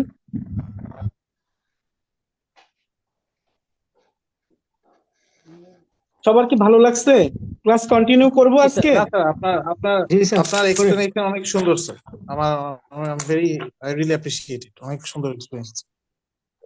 আর সবার কি ভালো লাগছে? ক্লাস কি কন্টিনিউ করব নাকি আজকে এখানে শেষ করে দেবো বলেন তো? সবাই কি বলে? হুম, আরেকটু কিছুক্ষণ কন্টিনিউ করে স্যার, তারপর আপনার ভালো মজা শেষ করছে। ওকে, ঠিক আছে। তাহলে আমাদের আমি যেটা বললাম সেটা হচ্ছে যে আমাদের দুইটা পদ্ধতিতে আমরা সম্পত্তি বের করব। একটা হচ্ছে পুরাতন বা প্রাচীন যেটা, সেটা হচ্ছে, সেটাকে কি বলবো আমরা, যে পুরাতন হিসাব পদ্ধতি, যেটাকে আনা, গন্ডা, কড়া, ক্রান্তি, তিল এবং নতুন যেটা হাজার পদ্ধতিতে। ওকে, এখন আমাদের যে বিষয়গুলো জানতে হবে, শিখতে হবে, আনার চিহ্ন কি, অর্থাৎ 1 আনা, 2 আনা, 3 আনা, 5 আনা, 4 আনা, 6 আনা, এই কিভাবে লিখবো। দেখেন আমি জাস্ট একটু বলে দিচ্ছি, আপনাদের মাথার মধ্যে একদিন ঢুকবে না, আর কষ্ট হয়ে যাবে। আমি একটু জাস্ট তারপরেও বলে দিই। এই যে দেখেন, খুবই কষ্ট হবে। এই দেখেন, আমি এটা লিখলাম, এটা কত বলেন তো? 1 আনা।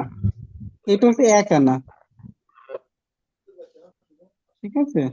তারপরে এই যে এইটা লিখলাম, এটাকে বলে 2 আনা। তারপরে এইটা যে লিখলাম, এটা বলে 3 আনা। তারপরে এই যে এইটা লিখলাম, এটা বলে 4 আনা। এইটা লিখলাম, এটাকে বলে 5 আনা। তো এরকম আমাদেরকে এই চিহ্নগুলোই দেখেন, আমি যে চিহ্নগুলো লিখলাম না, দেখেন এই চিহ্নগুলোই আপনারা পান কিনা দেখেন তো। এইদিকে দেখছেন, এই দেখেন, দেখছেন, আমি একটু জুম করে দিই, পাচ্ছেন চিহ্নগুলো? দেখেন তো, আমি যে চিহ্নগুলো লিখলাম এই চিহ্নগুলোই কিনা দেখেন তো, খেয়াল করবেন। এই দেখেন, আমি আরো পর্চা দেখাচ্ছি। এগুলো তো আধুনিক ইয়েটা আর কি। দেখেন তো এই পর্চার মধ্যে কি, দেখেন তো আমি যে চিহ্নগুলো দিয়েছি, দেখেন তো আছে কিনা। জি স্যার। আছে, এটা আনার চিহ্ন, বুঝছেন? আনার চিহ্নগুলো এরকম হবে, ঠিক আছে। এবার আপনি যদি আনার পরে আমরা কি পড়েছি বলেন তো? গন্ডা। আনার পরে কি গন্ডা। তো গন্ডা চিহ্ন এরকম হবে, সিম্পল 1 2 3 4 5 6, এতে 1 থেকে 20 পর্যন্ত। তো গন্ডার পরে আমাদের ক্রমোলজি কোনটা? কড়া, তাই না? কড়া চিহ্ন হবে এই যেমন, এই যে সোজা একটা দেখ, 1 কড়া, এই যে 2 কড়া, আর এটা আপনার হচ্ছে, এটাকে বলা হয় 3 কড়া। আমরা 3 কড়া পর্যন্ত লিখতে পারবো, এর বেশি লিখতে পারবো না। তারপর পড়ার পরে আমাদের চিহ্নটা কি? ক্রান্তি ছিল। তো ক্রান্তির চিহ্ন হবে যে এরকম, 1 ক্রান্তি, 2 ক্রান্তি, এরকম। তবে তারপরে ক্রান্তির পরে আমাদের বিষয়টা কি ছিল? তিল, তাই না? তো তিলের বিষয়টা কেমন আসবে? 1 তিল, 2 তিল, এভাবে সংখ্যা 3 তিল, 4 তিল, 5 তিল, এভাবে 20 তিল পর্যন্ত, ঠিক আছে। তো এইভাবে আমাদের এই বিষয়গুলো দিয়েই আমাদের খতিয়ানের অংশগুলো বের করতে হবে। আমি জানি আপনাদের যারা এই বিষয়গুলো জানেন না, তাদের মাথার উপর দিয়ে যাচ্ছে প্রথম ক্লাস, স্বাভাবিক। প্রথম ক্লাসে এগুলো আসলে দেখানো ঠিক না। তারপরেও আমি জাস্ট, যেহেতু শিখতে আমাদের হবেই, তাই না? হবে না? শিখতে তো হবেই, আমাদের কি উপায় আছে না শিখে? বলেন, জমি জমার বিষয়গুলো তো আমাদের শিখতেই হবে। তো এই জন্য আপনাদের ভয় কাটানোর জন্যই আমি কনসেপ্ট দিয়ে দিলাম। আমি এখন পর্যন্ত এর আগে 6টা ব্যাচে আমি কখনো প্রথম ক্লাসে এইভাবে হিসাবগুলো কখনো দেখাইনি। সো আপনাদেরকে দেখিয়েছি শুধু আপনাদের একটু অ্যাডভান্স করানোর জন্য। তো আজকে এই বিষয়ে আর কোনো আলোচনা করব না, এই পর্যন্তই আর কি। তো আপনাদের মডিউলটা আপনারা নিয়ে নিন, মডিউল মাফিক একদম সময় মতো আপনাদের ক্লাস হবে, আশা করি। জি, একটা প্রশ্ন করতে পারি আপনি স্যার? মানে এটা একটু মানে প্র্যাকটিক্যাল একটা মানে প্রশ্ন, মানে যদি আপনি পারমিশন দেন স্যার, না আমি করবো আর কি। জি, জি, করেন করেন। স্যার, ওই যে আপনি এই জিনিসটা একবার ডিসকাস করেছেন যে স্যার ধরলেন কেউ একটা কোম্পানি কিনছে জমি সহ, তো স্যার মানে ওই কোম্পানি থেকে গেছে, কিন্তু আমরা সেলডি পেয়েছি এবং আমরা আপনার মানে যে মালিক কিনেছে তার নামে আর কি, মানে যে আপনার ডিডটা হয়েছে। তো স্যার সেক্ষেত্রে আমাদের স্যার ওই যে আপনার নামজারিটা চেঞ্জ করা হয়নি স্যার। তো স্যার আমাদের কি এটা সাফিসিয়েন্ট ইনস্ট্রুমেন্ট স্যার, যে এটা আমাদের স্ট্রং ইনস্ট্রুমেন্ট আছে অলরেডি, আমরা বলতে পারি যে আমাদের সেল ডিড আছে এবং যে মালিক কিনছে তার নামে আপনার সে হলে দলিল গ্রহীত হয়েছে। তো এখন যদি আমাদের স্যার আপনার নামজারিটা না হয়ে থাকে ওই নতুন কোম্পানির নামে, আগের কোম্পানির নামে থাকে, সেক্ষেত্রে কি স্যার আমাদের কোনো বড়সড় সমস্যা হতে পারে? আমি আসলে প্রথম দিকে আপনি কি বলেছেন, খুব সাউন্ড পলিউশন হচ্ছে, আমি বুঝতে পারিনি। তবে লাস্টে যেটা বুঝলাম সেটা হচ্ছে যে আপনাদের যে কোম্পানির কাছ থেকে ল্যান্ড পারচেজ করেছেন সেই কোম্পানির নামে নামজারি আছে, আপনাদের নামে নামজারি করা হয়নি, এটাই কি? জি স্যার, জি স্যার রাইট। আপনার নামে যদি নামজারি না হয় তাহলে তো আপনার অনেক ক্ষতি হবে, নামজারি তো করতে হবে, নামজারি না হলে তো আপনি ডিসিআর কাটতে পারবেন না, খাজনাও দিতে পারবেন না। নামজারি করতেই হবে, মালিকানা পরিবর্তন করতেই হবে, খুব দ্রুত সময়ের মধ্যে করতে হবে, না হলে এই জমির মালিক আরেকজন হয়ে যাবে। নামজারি করতে হবে। ওকে, ঠিক আছে, আজকে আসলে এত ব্যাপক আলোচনা করব না, আমি একটু আপনাদের কাছেই যাচ্ছি আর কি। আহসান ভাই, আহসান ভাই, আমি খুবই অল্প পরিসরে আলোচনা করেছি। আপনার সব মিলায় কতটুকু উপকৃত হচ্ছেন আর কি মনে হচ্ছে ক্লাস করে বেনিফিটেড হবেন, কেমন লাগছে বলেন? জি স্যার, অনেকটাই ভালো হয়েছে। মানে মানে বিষয়গুলো, প্রাথমিক যে বিষয়গুলো অনেকটাই বুঝতে পেরেছি। পরবর্তী ক্লাসগুলো করলে আশা করি আপনাদের প্রবলেম গুলো সলভ হবে, আশা করি ইনশাল্লাহ। তারপরে জি, জিএম শামিন্দি ভাই, ক্লাস কি করেছেন, শুনেছেন? খুব কি ক্রিটিক্যাল মনে হচ্ছে, জি স্যার। হচ্ছে বুঝতে? না, ভালোই লাগছে ক্লাস। আচ্ছা, একটু স্যার, কষ্ট একটু হচ্ছে না প্রথম প্রশ্ন ছিল একটা। জি জি করেন। প্রশ্ন হচ্ছে এরকম, আমার খতিয়ানে আছে যেই পরিমাণ জায়গা, হুম। খতিয়ানে কিন্তু দলিলে আমার ওই পরিমাণে আছে, কিন্তু খতিয়ানে অন্য জনের নামে উঠে গেছে জমিটা, কিন্তু আমার দলিলে আছে ধরেন 5 ঘন্টা, কিন্তু আমার খতিয়ানে উঠছে 4 ঘন্টা। তখন এটার জন্য কি করা যায়, এটার জন্য রেমেডি কিভাবে পাওয়া যাবে? এটা সাধারণত ডকুমেন্টস গুলো দেখা লাগে, তবে রেকর্ড সংশোধনের মামলা করা যায়, বুঝছেন? রেকর্ডে ভুল আছে তো, ঠিক আছে, রেকর্ড সংশোধনের মামলা করা সংশোধনের যায় জন্য কোথায় করবে মামলাটা? সিভিল কোর্টে। আপনাদের দেখিয়ে দেবো, আপনাদের এই যে প্রবলেম গুলো আছে না, প্র্যাকটিক্যালি দেখিয়ে দেবো। হ্যাঁ, প্রথম ক্লাস তো অনেকেই বিরক্ত হবে। ইনশাল্লাহ এই কোর্সটা তো আসলে মাসব্যাপী কোর্স হবে, বা যতদূর চেষ্টা করব আপনাদের, তো ইনশাল্লাহ প্রবলেম থাকবে না, আশা করি অনেকটাই সলভ হয়ে যাবে আপনাদের। ইরশাদ জাহান, ক্লাস করেছেন? ক্লাসের বিষয়গুলো কি বুঝছেন?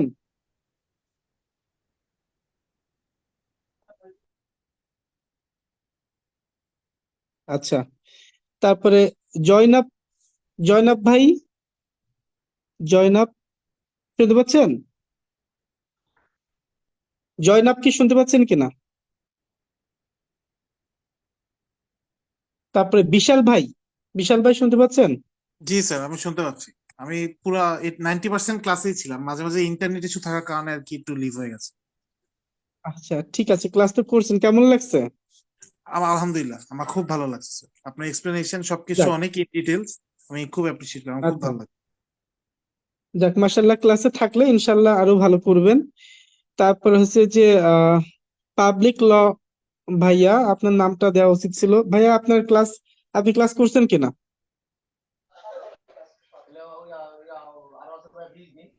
পাবলিক ল যে ভাইয়াটা, পাবলিক ল, আপনাদের নিজেদের নামটা দিলে আসলে খুব ভালো হয়।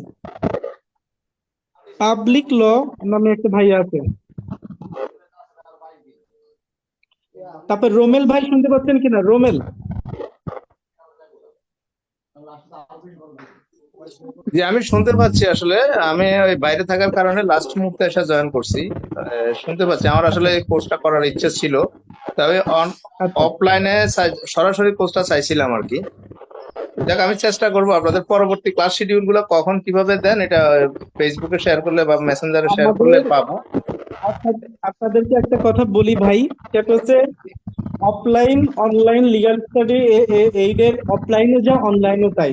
আপনারা যারা, অনেকেই আছে যারা অনলাইন বিলিভ করে না, আপনারা এখানে করে দেখেন তাহলে বুঝতেই পারবেন অনলাইনে যা আমাদের অফলাইনে তাই। স্যার, আমাদের অনলাইন ক্ষেত্রে অনেক আমাদের টাইম কনভিনিয়েন্স। শিডিউল, অনলাইনের ক্লাস আমার অনেকেরই অনেক মতামত থাকতে পারে, এটা স্বাভাবিক। আমার ক্ষেত্রে অনলাইনের ক্লাস খুব কনভিনিয়েন্ট লাগে আমার। আমি চাই সবকিছু অনলাইনে হয়ে যায়। কারণ অফলাইনে হলে আপনাদের ওখানে যাওয়া লাগে, একটা একটা স্টাবার্ননেস লাগে, কিন্তু অনলাইনে দেখেন আমি আপনাদের কিন্তু একদম, আপনারা ক্লাস করলে বুঝতে পারবেন, আপনাদের কিন্তু হোম টিউটোরিয়ালের মতো আপনাদেরকে আমরা সার্ভিস দিচ্ছি। আপনি অন্য জায়গায় ক্লাস করে এখানে ক্লাস করে দেখেন কেমন লাগে, বুঝছেন? লিগ্যাল আচ্ছা স্টাডি এর কাছে অনলাইন অফলাইন বিষয় না, আমাদের কাছে সবকিছু ইকুয়াল। আমাদের কাছে আমরা অনলাইন অফলাইন বুঝি না, ঠিক আছে? আমাদের কথা হচ্ছে স্টুডেন্টরা জানুক শিখুক, দ্যাটস ইট। শিখতে পারছেন কিনা এটাই বড় বিষয়।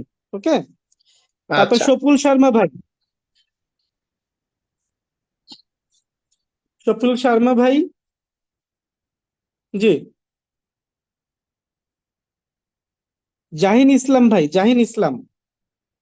জি ভাই, বুঝতে পারছি ভাই। ওকে, ঠিক আছে, থ্যাংক ইউ সো মাচ। আমাদের ভালো লাগছে পরিচালক ভাই ক্লাস। মহোদয় হয়তো বা কিছু কথা বলবে, পরিচালক মহোদয় হয়তো বা কিছু কথা বলবে, কথা বলে আজকে ইনশাল্লাহ শেষ করে দিতে পারেন। পরিচালক মহোদয় কি আছেন? জি। জি, সবাইকে ধন্যবাদ আমাদের ক্লাস যুক্ত থাকার জন্য। স্যার নিজের সর্বোচ্চ এফোর্ট দিয়ে ক্লাস নেওয়ার চেষ্টা করেছেন মতো। তো আমরা যেহেতু ইতিপূর্বে 6টি আমাদের ব্যাচ শেষ হয়েছে, আলহামদুলিল্লাহ আমরা ব্যাপক সাড়া পেয়েছি। তো আমাদের শিডিউল অনুসারে ক্লাস আমরা শিডিউলটা জানিয়ে দেবো ইনশাল্লাহ। তো সবাইকে স্বাগতম, আর যে কোনো বিষয় দিয়ে প্রশ্ন থাকে আমাদেরকে নক করুন, আমরা ইনশাল্লাহ answer দেওয়ার চেষ্টা করব। ধন্যবাদ স্যারকে, স্যার কষ্ট করে আমাদের সময় দেওয়ার জন্য। তো আপনার যদি আর থ্যাংক কোনো ইউ। ধরনের কথা বা কোনো ধরনের কোনো বিষয় থাকে, পরামর্শ থাকে, সেটা আমাদের জানাতে পারেন। জি, সবাইকে ধন্যবাদ। জি, ধন্যবাদ। আসসালামু আলাইকুম, সবাই ভালো থাকবেন। ওয়ালাইকুম আসসালাম। আসসালামু আলাইকুম। ওয়ালাইকুম আসসালাম।